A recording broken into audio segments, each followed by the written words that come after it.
Então, continuando agora, a gente vai ver as principais relações entre conjuntos. Então, a primeira relação que a gente vai ver é a relação de pertinência. Então, a relação de pertinência é uma relação entre um elemento e um conjunto. Quando a gente tem um elemento qualquer x em um conjunto A, a gente só tem duas possibilidades. Ou o elemento pertence ao conjunto, nesse caso a gente usa essa notação, ou o elemento não pertence ao conjunto. Então é a mesma notação, só que com esse corte aqui. E também a gente poderia dizer que o conjunto, no primeiro caso, o conjunto A contém o elemento x, a gente indicaria que só invertendo a ordem, ou o conjunto A não contém o elemento x.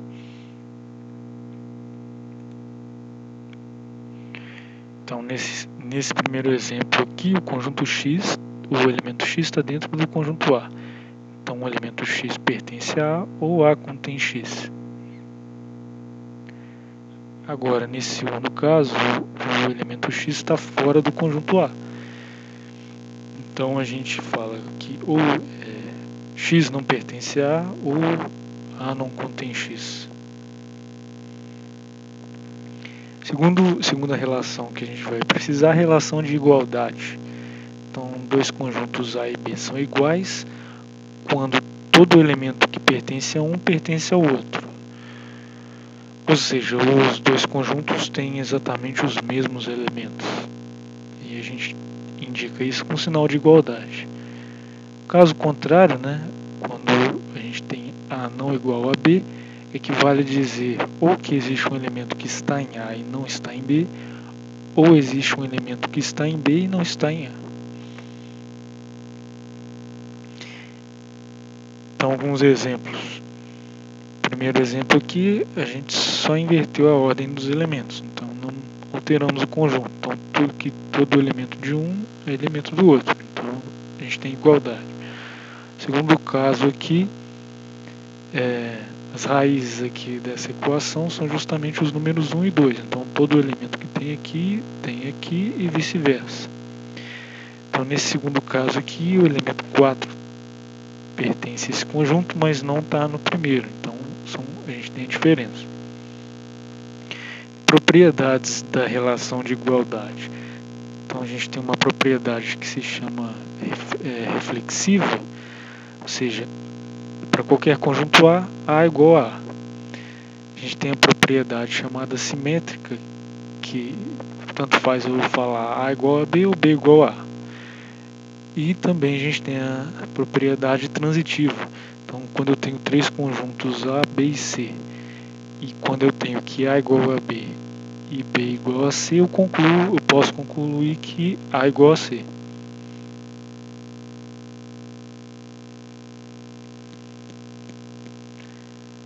Então, terceira relação, inclusão de conjuntos.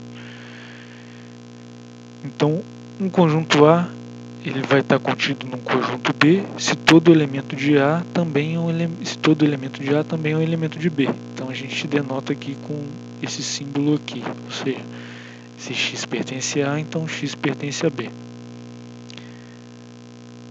Então a negação, ou seja, A não está contido em B, quer dizer que existe algum elemento de A que não está em B. Então, alguns exemplos aqui. Primeiro exemplo, todo o elemento que está no conjunto da esquerda está no elemento da direita. No segundo caso aqui, eu posso entender que os números naturais estão contidos nos inteiros. Todo número natural é um número inteiro. Então, algumas propriedades da inclusão. Então, novamente, eu tenho a reflexiva, todo o conjunto está contido nele mesmo. Tenho a antissimétrica, ou seja, se A está contido em B e B está contido em A, eu concluo que A é igual a B. E, de novo, eu tenho a transitiva também. Se A está contido em B e B está contido em C, eu posso concluir que A está contido em C.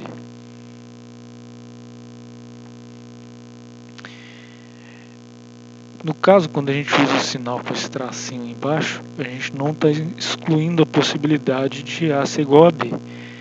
mas a gente também, algumas vezes, a gente pode usar a chamada inclusão estrita, ou seja, quando a gente sabe que A está contido em B, mas também a gente sabe que eles são diferentes. Nesse caso a gente vai usar o sinal sem o traço inferior. Então, quando a gente tem dois conjuntos, a gente diz que eles são comparáveis, ou quando A está contido em B, ou quando B está contido em A. Pode ocorrer que eu tenha dois conjuntos e que nenhum desses dois casos se verifique.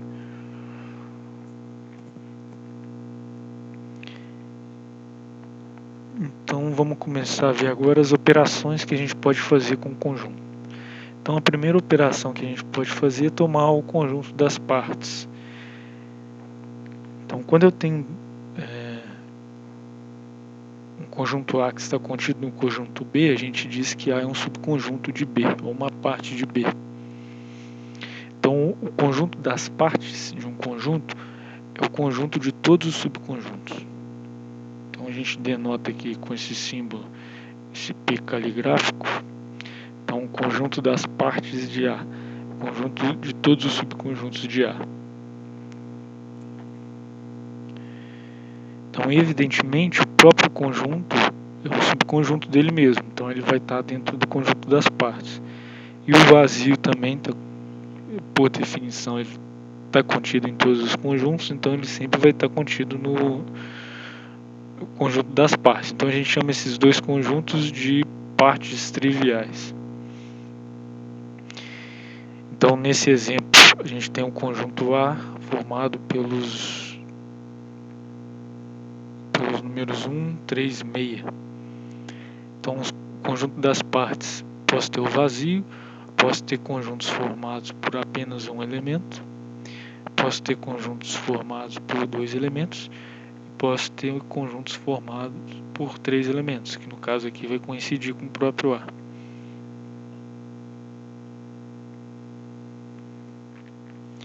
Conjunto complementar. Então quando eu tenho um conjunto A dentro de um conjunto universo U, a gente chama de complementar de A todos os elementos de U que não estão em A. Então a gente indica isso com esse C superior aqui. Então A complementar é o conjunto de todos os elementos do universo que não estão em A. Então exemplos aqui, se eu tenho um universo aqui, os inteiros de 1 a 5, e o A é o conjunto 1, 2, então o A complementar vai ser tudo isso daqui, exceto 1 e 2, ou seja, 3, 4 e 5. Se eu tomo como conjunto universos naturais e A o conjunto dos pares, então o A complementar vai ser o conjunto dos números ímpares. Algumas propriedades do complementar. O complementar do universo é o vazio, o complementar do vazio é o universo, o complementar do complementar é o mesmo conjunto. Se eu tenho A contido em B, então se somente se o complementar de B está contido no complementar de A. Então quando eu tomo o complementar aqui, eu inverto a relação. Então neste exemplo aqui, a complementar vai ser tudo aqui que está em cinza, ou seja, vai ser os elementos S, T, X, W.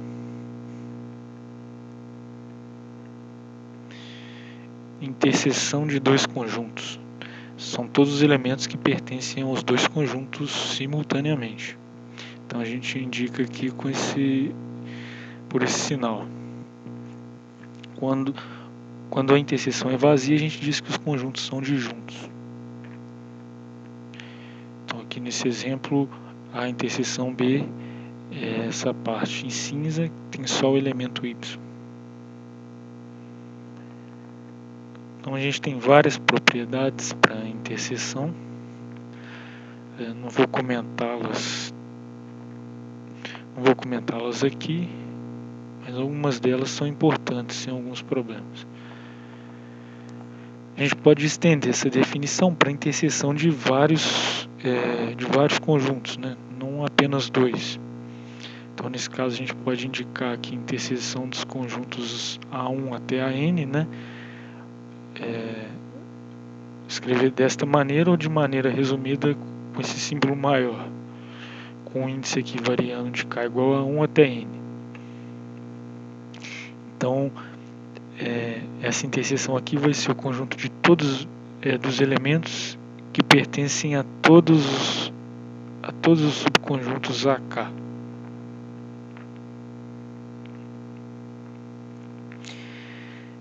Também a gente tem a reunião de dois conjuntos, ou seja, que vai ser todos os elementos que pertencem a pelo menos um deles. Então a gente indica aqui por este símbolo. Então aqui a reunião B vai ser a parte em cinza, vai ser os elementos S, T, Y, Z. Então de novo a gente tem várias propriedades para a reunião de dois conjuntos.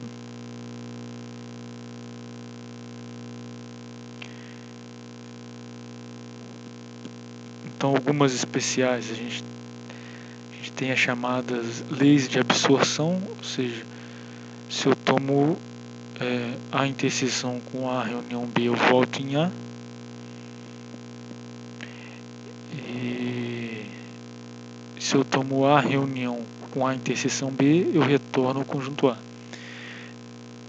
Tem uma propriedade distributiva, né, da interseção em relação à reunião.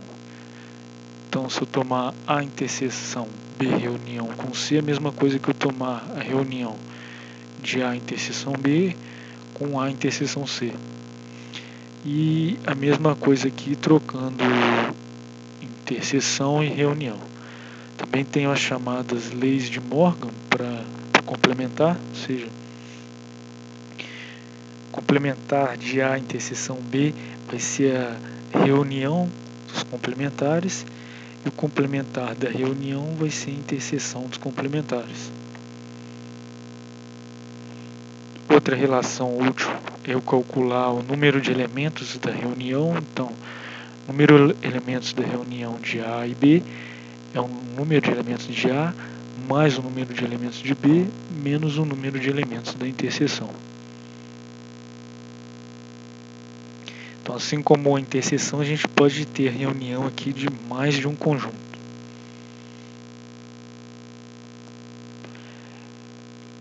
E também a gente pode estender as leis de Morgan de dois conjuntos para mais conjuntos. Então aqui é a mesma coisa.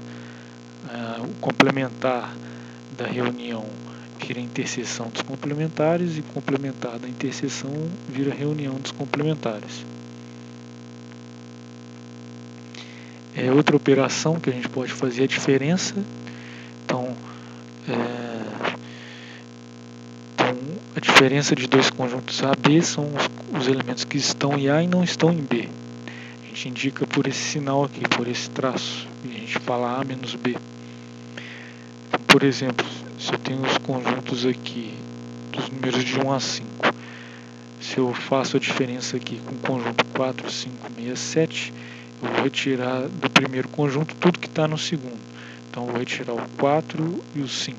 Vai sobrar 1, 2, 3.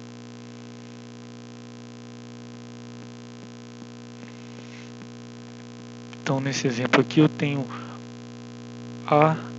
conjunto, na realidade aqui o conjunto B menos A. Então eu tenho aqui o conjunto B, eu vou retirar tudo que está em A. Vai sobrar só essa parte em cinza. São os elementos S e T. Então a gente tem várias propriedades para diferença de conjuntos, não vou citá-los aqui. E a última operação que a gente vai ver é a diferença simétrica. Ou seja, é o conjunto de todos os elementos que pertencem a apenas um dos dois conjuntos, ou seja, eu vou desconsiderar a interseção. Então a gente usa a notação aqui para diferença simétrica com esse símbolo.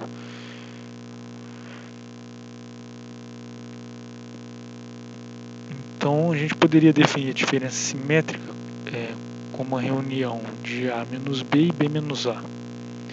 Ou também pela diferença entre a reunião B e a interseção B. Alguns exemplos. Então, por exemplo, eu tenho os conjuntos 1, 2, 3 e 4. 2, 4, 6, 7. Vou pegar a diferença simétrica, vai ser todos os números que estão somente em um dos dois conjuntos. Então, o 1 está só no primeiro, o 3 está só no primeiro, o 5 está só no segundo e o 7 está só no segundo. No diagrama ficaria assim a diferença simétrica, ou seja, é tudo que está só em A e só em B, excluindo aqui a interseção. No caso eu teria os elementos S, T e Z. Tem também de novo várias propriedades aí para diferença simétrica.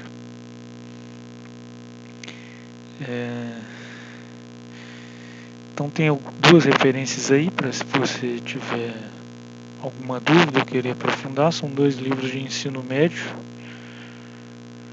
mas tem essa teoria muito bem explicada. Então a gente encerra aqui a parte de teoria dos conjuntos.